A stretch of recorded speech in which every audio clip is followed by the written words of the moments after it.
My name is Lauren Sosa, and I am an assistant professor in the Department of Landscape Architecture.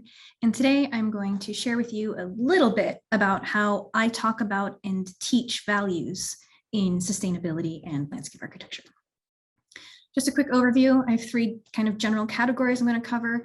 First is the ethos of landscape architecture, to make sure we're all kind of on the same page, because it's really normal that people don't always fully get what it is that landscape architects do. Secondly, I'm going to talk a bit about the theoretical lens through which I view sustainable development, especially in the international development context. And lastly, I will introduce some of the topics and conversations that I foster in my ethics class with my landscape architecture students. So first, just really briefly about landscape architecture. When it comes to sustainability as green infrastructure and the technocratic skills that go along with it, landscape architects really shine here. We frequently design bioswales, green roofs. On the left, it's a wildlife land bridge, stormwater management. All of these things are within our purview as designers in the landscape. Historically speaking, a lot of the general conceptions that we have of sustainability today can be seen in the profession's origins. Certainly the idea of living in a way that values and protects natural resources is nothing new. This is an idea that can be traced back to antiquity and in cultures throughout the world, but it certainly got kickstarted as a response to the Industrial Revolution. So the father of landscape architecture, Frederick Law Olmsted, famous designer of Central Park in New York.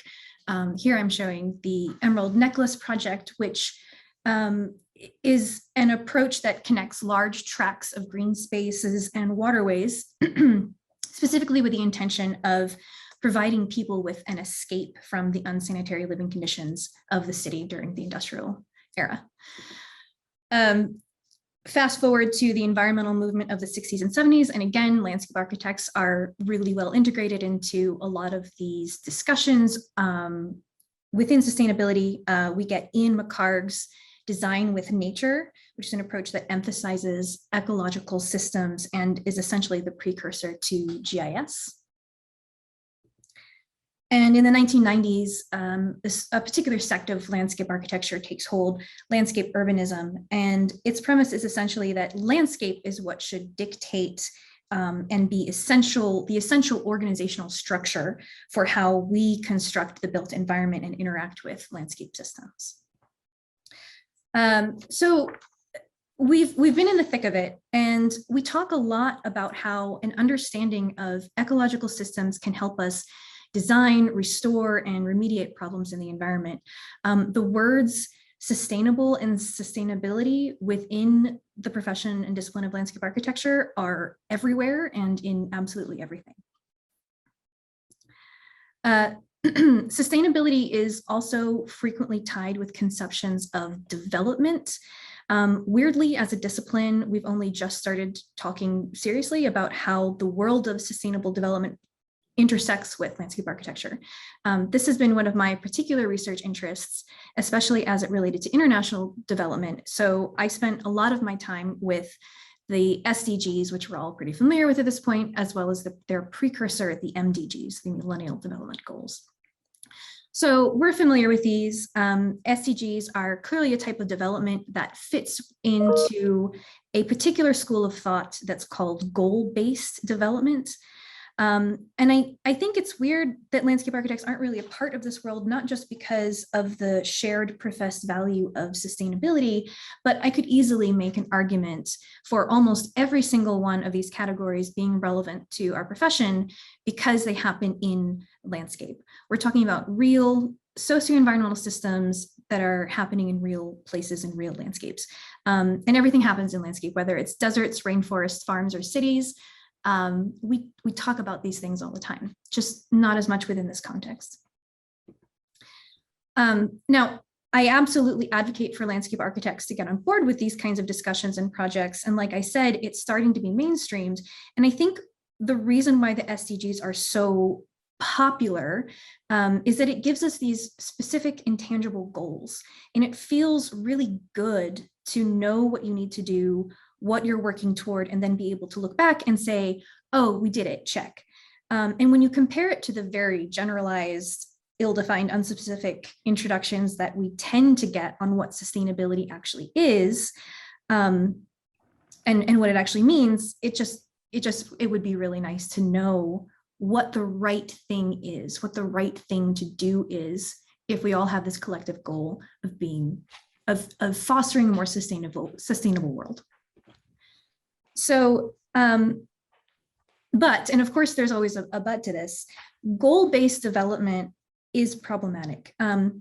If we take a post-colonial or a postmodern approach to our conceptions of development, a school of thought known as development as discourse, things start to feel a little bit more uncomfortable.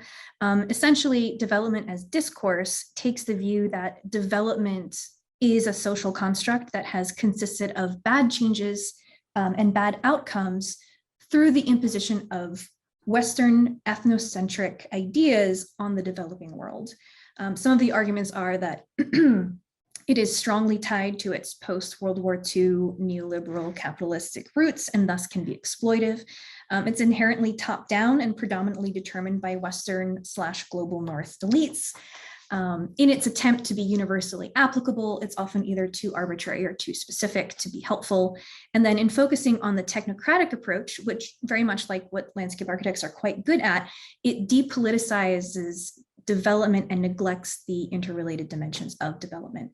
So development as discourse certainly has its own critics too, but the thing that I most value about this line of thinking about sustainability and development is that it really puts this question right in our face. And that is, whose objectives and whose values are being expressed?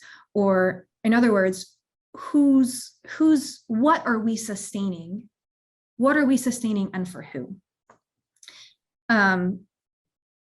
So this for me is such an interesting question to answer, both for the general notion of sustainability and also for landscape architecture practice.